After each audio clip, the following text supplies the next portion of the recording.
একদিন সকালে যখন ভোরের আলো কেবল দিগন্তে উকি দিচ্ছে, একরাশ নতুনত্বের প্রত্যাশা নিয়ে আমি পা রাখলাম ইউল্যাব ইউনিভার্সিটির সবুজ চত্বরে। প্রবেশমুখে এক শান্ত স্নিগ্ধ বাতাস আমার মন ছুঁয়ে গেল, যেন প্রকৃতি নিজেই আমাকে স্বাগত জানাচ্ছে। চারিদিকে সবুজের মনোরম সমারোহ, যেন শিল্পী তার তুলির শেষ আঁচড়টি দিয়েছেন। ক্যাম্পাসের স্থাপত্য শৈলী আধুনিকতার এক দারুণ নিদর্শন, তবুও কোথাও যেন প্রকৃতির সাথে তার এক নীরব ও গভীর মেলবন্ধন তৈরি হয়েছে। লাল ইটের ভবনগুলো সবুজ লতানো গাছে ঢাকা, যা এক শান্ত ও স্নিগ্ধ পরিবেশ সৃষ্টি করেছে। কৌতূহলী মন নিয়ে আমি ধীরে ধীরে ভেতরের দিকে এগিয়ে গেলাম। দেখলাম কিছু শিক্ষার্থী ছোট ছোট দলে বিভক্ত হয়ে ক্যাম্পাসের বিভিন্ন প্রান্তে ছড়িয়ে ছিটিয়ে আছে।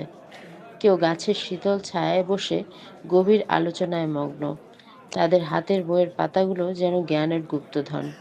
আবার কেউ করিডোরে হেঁটে যাচ্ছে আপন মনে, হয়তো কোনো জটিল সমস্যার সমাধান খুঁজছে, অথবা আসন্ন ক্লাসের জন্য নিজেকে প্রস্তুত করছে। এরপর আমার গন্তব্য ছিল লাইব্রেরি, যা এই ক্যাম্পাসের হৃদস্পন্দন বললেও ভুল হবে না।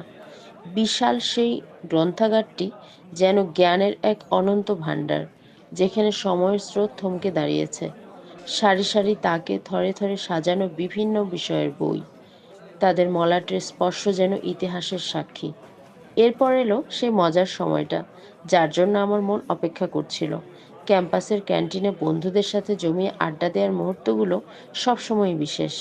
গরম গরম সিঙ্গারা, পেঁয়াজু আর মুচমুচে চপের সুগন্ধ, আহা! সে স্বাদ যেন জিভে লেগে থাকার মতো। সময় যেন দ্রুত ফুরিয়ে যাচ্ছিল। সুন্দর মুহূর্তগুলো চোখের পলকেই শেষ হয়ে যায়। বিদায় বলার আগে আমি আরও একবার ক্যাম্পাসের সবুজ ঘাস ছুঁয়ে দেখলাম। আর সুযোগ পেলে আমি অবশ্যই আবার ফিরে আসব এই সবুজ চত্বরে।